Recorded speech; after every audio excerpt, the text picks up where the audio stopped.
Les voilà lança Svart en perdant suffisamment d'altitude pour que Fun et ses jeunes cavaliers puissent l'entendre. Murk, quant à lui, resta dans les hauteurs. Voyant son vol erratique, Bord estima qu'il devait chasser des insectes. Si tant est qu'il y ait des insectes à attraper dans ce monde froid et hostile. Nous sommes en train de gagner du terrain sur eux, continua le corbeau. Parfait, gronda Fen. Peux-tu apercevoir les membres du convoi de là où nous sommes? Pas encore très bien, renifla Svart. Je ne suis pas un faucon. Pourras-tu nous dire de quel genre de créature est composée cette troupe dès que tu pourras les distinguer? S'enquit la louve. Bien sûr, acquiesça le corbeau. Ce devrait être bientôt le cas. Il reprit son essor, et Bord crut percevoir que Fen accélérait encore. Elle forçait toujours lorsqu'elle sentait que son objectif se rapprochait. Sylvègue, toujours serré contre lui, ne fit pas de commentaire. Le jeune homme commençait à s'inquiéter. D'ordinaire, les deux renards ne se privaient pas de parler sans cesse, même à tort et à travers. Mais pendant leur chevauchée, la petite vanne aux yeux verts s'était faite bien silencieuse, se disait-il. Comme le mutisme de sa jeune amie commençait à l'inquiéter, il résolut de lui poser la question. « Eh, Syl, est-ce que tu vas bien ?» Il la sentit hocher affirmativement la tête contre son dos et se blottir un peu plus fort. « Tu mens mieux d'habitude, nota Bord. « Humph, lâcha la jeune fille. Et là, tu fais une très mauvaise imitation de Siegfried, continua-t-il de la taquiner. Elles sont beaucoup plus amusantes normalement. Elle émit un rire bref. Puis elle inspira profondément avant de confier. Je m'inquiète pour Scad. Je suis certain qu'elle va bien, tenta-t-il de la rassurer. Comment le sais-tu? Parce qu'elle se trouve avec Siegfried, lui expliqua le demi-elfe. Et il a beau être un bellâtre prétentieux, il est aussi plein de ressources. Tu crois? Demanda Sylvègue d'une petite voix. J'en suis certain, confirma Bord avec assurance. Tu le sais parfaitement en plus. Pourquoi t'inquiètes-tu autant? Je ne sais pas, avoua la renarde. C'est le fait d'être séparée de sa sœur, intervint la louve entre deux halètements. Elles se sentent mal lorsqu'elles sont séparées trop longtemps. C'est handicapant, commenta le demi-elfe. Dans tous les cas, ne t'inquiète pas pour Scad. Mais et si Siegfried n'avait pas réussi à la retrouver dans le château? S'enquit la renarde avec des accents de panique dans la voix. Il l'a retrouvée, sois assuré, dit le jeune homme d'un ton aussi apaisant que possible. Et ils sont tous les deux en chemin dans notre direction. Comment le sais-tu? Demanda une nouvelle fois Sylvègue. Je le sais, c'est tout. Bord s'était efforcé de paraître le plus confiant possible. Il posa sa main sur une de celles de la jeune fille qui lui en serrait la taille. Elle attrapa la main rassurante et parut se détendre. Concentrons-nous plutôt sur ce qui nous attend, d'accord? Il la sentit acquiescer dans son dos. Après cela, il ne fallut pas très longtemps pour que Svart descende de nouveau et fasse son rapport à Fen. Il ne reste que très peu d'humains, rapporta-t-il en voltant autour de la tête de la louve. Je ne sais pas où sont partis ceux qui composaient le cortège, mais il est très probable qu'ils se soient fait manger par les trolls. Y a-t-il beaucoup de trolls? S'enquit Fen. Une dizaine, répondit Svart. Ce sont de gros trolls des neiges. Lâcha la louve qui paraissait peu enchantée à l'idée de confronter ces grosses créatures. Il y a aussi plusieurs autres types de créatures à poils longs, continua le corbeau. Mais nous sommes encore un peu loin pour que je puisse les identifier avec certitude. Dans combien de temps les rattraperons-nous, à ton avis? Demanda Fen. Je sais pas très bien estimer ce genre de choses. Mais regarde, d'ici tu commences à les voir, lui indiqua Svart.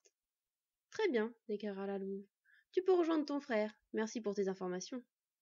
Tandis que le corbeau reprenait de l'altitude, Fen ralentit son allure à l'étonnement de Bord. Pourquoi ralentis-tu maintenant alors que jusqu'ici tu te dépêchais pour les rattraper au plus vite? Pour économiser mes forces, expliqua-t-elle. Je ne comprends pas mieux, avoua le demi-elfe en secouant la tête.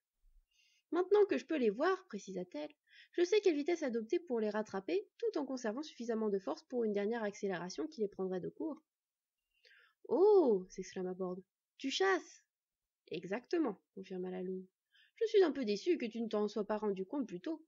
J'ai l'impression que tu t'es un petit peu relâché durant tes dernières années en apprentissage chez le forgeron des étoiles. C'est peut-être vrai, concéda le jeune homme. Je me suis beaucoup concentré sur la forge et je chasse moins. Peu importe, balaya Fen. Nous n'attendons pas Siegfried alors? Émit pensivement la louve. Je crains que l'attente nous desserve et que nous ne puissions plus bénéficier de l'effet de surprise. Ce sera dangereux, mais je pense que c'est faisable. Ensuite nous ferons demi-tour pour retrouver Siegfried et Scad et rentrer. D'accord. Bord avait confiance en le jugement de la grande vanne, et lui aussi voulait en finir le plus rapidement possible. Écoutez-moi bien, vous deux, reprit la louve. Voici ce que nous allons faire.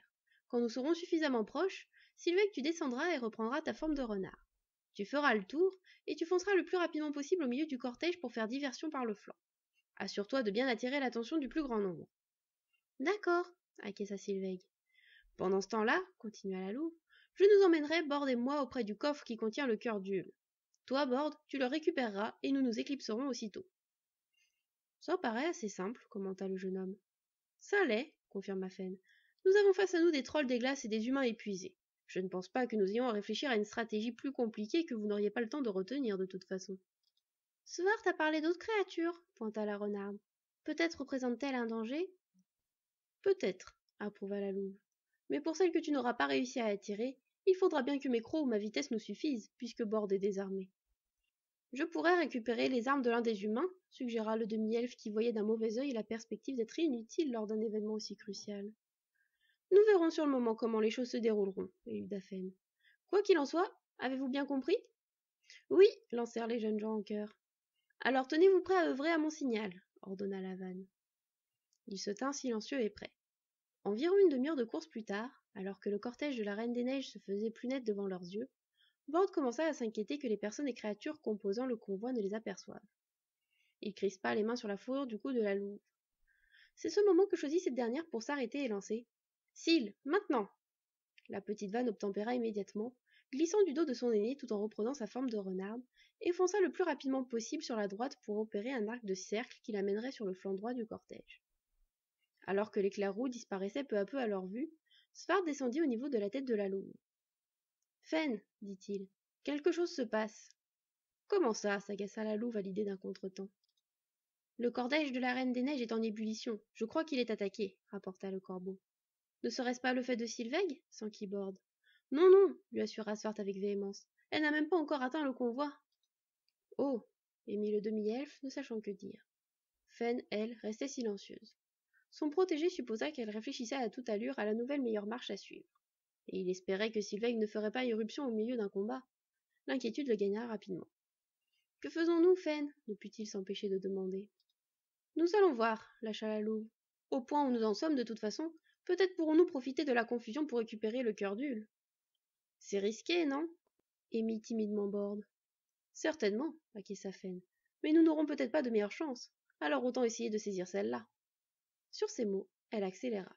Ce fut si soudain que le demi-elfe faillit en perdre l'équilibre. Svart ne reprit pas de l'altitude et se contenta de voler au niveau de la tête de la louve. Murk les rejoignit bientôt. J'ai cru voir que c'était une petite tornade qui attaquait les gros trolls, pouffa-t-il. Une petite tornade? Répéta Bord en espérant que l'oiseau simplet préciserait son idée. Oh oui! S'exclama le corbeau. Une petite tornade colorée! Le demi-elfe secoua la tête, ne comprenant pas ce que Mork voulait dire. Comment pouvait-on se faire attaquer par une tornade colorée? Svart, après un coup d'œil incertain en direction de son frère, reprit finalement son essor pour voir de lui-même. Il n'était pas encore redescendu que Fen arriva à la bordure du convoi en émoi et, sans prendre la peine de s'émouvoir elle-même, fit irruption dans la mêlée, cherchant à s'infiltrer au centre du cortège où devrait se trouver le cœur d'Ule. Bord s'empara d'une lance alors que Fen et lui passaient à côté du cadavre d'un garde, et s'efforça dès lors de tenir hommes et créatures étranges à l'écart de la louve qui se fraya un chemin dans la cohue. Elle déboucha rapidement en vue du coffre qui contenait ce qu'il convoitait. Mais un tourbillon coloré se tenait à côté, maintenant l'objet en l'air tandis qu'il tenait les créatures de la Reine des Neiges à l'écart en les tailladant.